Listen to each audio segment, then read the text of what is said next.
Vreau să citez exact ce am spus în campania electorală. A fost ceva asemănător. Spuneam că m-am săturat să ne bată Păulișu și alte comune de genul. Mă durea în urmă cu câțiva ani, după ce n-am mai fost la echipa de fotbal, că am lucrat la echipa de fotbal între 2003 și 2005, când venea Sebiș la Ineu și ne băteau. Iată că am ajuns în divizia D, unde nici măcar nu mai jucam cu Sebișul sau cu Pâncota sau cu Chișinău Crișu. Acum, în sfârșit, suntem aproape unde ni locul. Eu sper să reușim, dar singur nu să putem, și mulțumesc domnului Gomboș că a acceptat să vină alături de noi. Sunt foarte mulți bani care sunt implicați și mă bucur că vin și investitori privați, pentru că primăria nu își mai permite să finanțeze singură echipa de fotbal. Sper ca Ineu și, până la urmă, județul Arad, nu numai Ineu, și zona Ineului să aibă un fotbal de calitate. Noi o să facem tot ce este în putere să le oferim un fotbal de calitate și sper la mai mare. Asta vreau să vă și întreb. Ineul merită o echipă de divizia C, de Liga 3, dar Ineul merită din nou o echipă de Liga 2.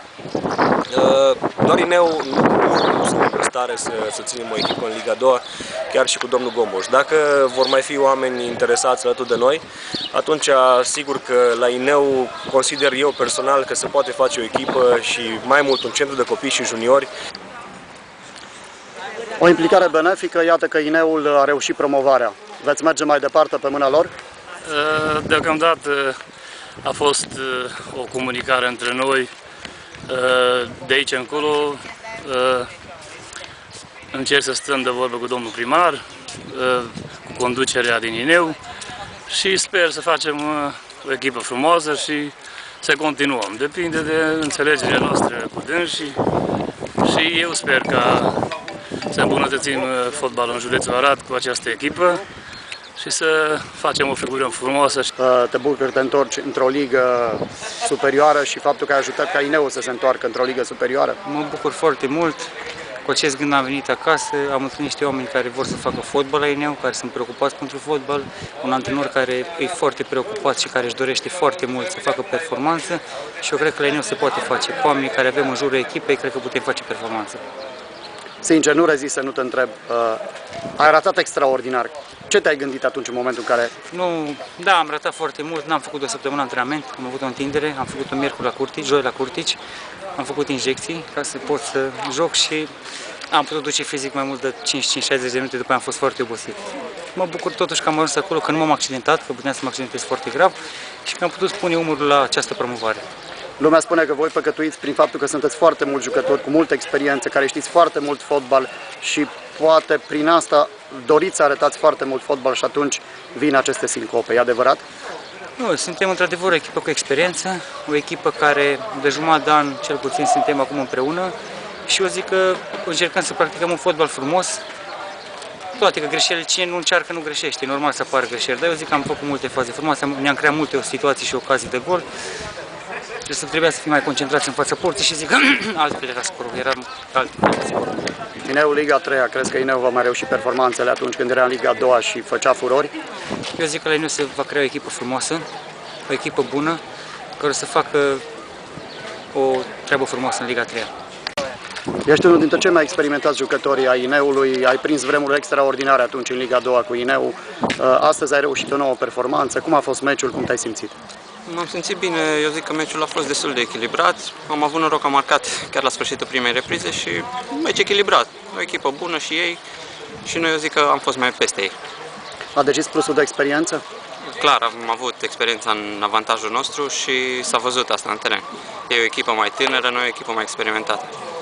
Crezi că Ineu va mai ajunge la performanțele cu tine în teren atunci în Liga 2 sau în Cupa României, când exulta un Ineu întreg sau un județ Arad întreg când eliminați Ceahlău?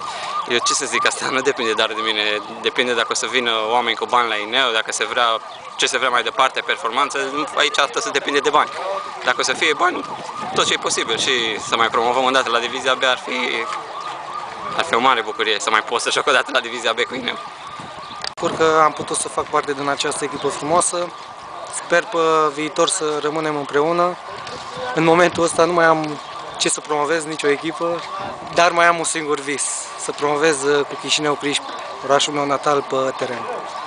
Și sper ca visul ăsta să fie realitate, într-o bună zi. Îți dorim ca visul să se împlinească. Revenind la meciul de astăzi, crezi că a decis experiența din teren? Sigur că da. Eu zic că în mare parte experiența noastră a decis și valoarea individuală. Am avut unele sarcini de joc spuse foarte bine de domnul antrenor. Ne-am făcut sarcinile, ne-am făcut datoria și pe atac și pe apărare, ceea ce e îmbunătător, pentru că eu zic că până la urmă o promovare de asta e grea, e sfârșitul anului și am muncit pentru ea, pentru promovarea asta. Experiența, cred că și-a spus cuvântul, experiența, noi am fost mai bătrâni, mai cu experiență, noi am câștigat meciul, zic părerea mea, experiența a contat foarte mult. Vorbim de experiență. Cum a fost experiența INEU pentru tine? Experiența INEU chiar mi-a prit echipa aceasta, chiar avem o echipă frumoasă, o echipă omogenă, cu un antrenor foarte bun, chiar băieți de treabă. Ai continua Liga 3 cu INEU? Sigur, dacă o să am ofertă, sigur. Ai continua și Liga 2 cu INEU?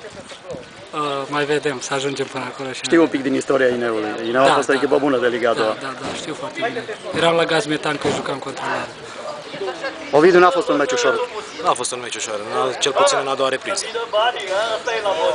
Ai avut câteva intervenții. În prima repriză n-ai avut emoții, efectiv, dar în a doua repriză ai avut câteva intervenții care, cum se spunea, au adus siguranță colegilor tăi și... Da, mă bucur că am putut să rezolv cu brio acele situații. Era normal, ei venind după prima repriză, a căzut golul foarte, foarte repede și era normal la a doua repriză să iasă la joc mai mult și să riște mai mult. Ne-am așteptat, chiar am vorbit la pauză că o să se arunce puțin peste noi. Important e că noi am știut să gestionăm momentele și eu zic că e un singur meci la baraj, normal să fi avut și ei ocazii și nu aveau nimic de pierdut. Important e că noi am gestionat bine și am scăpat și am promovat în divizia C. INEU e deja în Liga 3-a, nu ți-ai dori un INEU în Liga 2? Da, sigur că cine nu și-ar dori un INEU în Liga 2, mai ales că eu chiar știu ce a fost la INEU în Liga 2 și chiar m-aș dori și cred că și orașul merită o echipă cel puțin în Liga 3, dacă nu în Liga 2.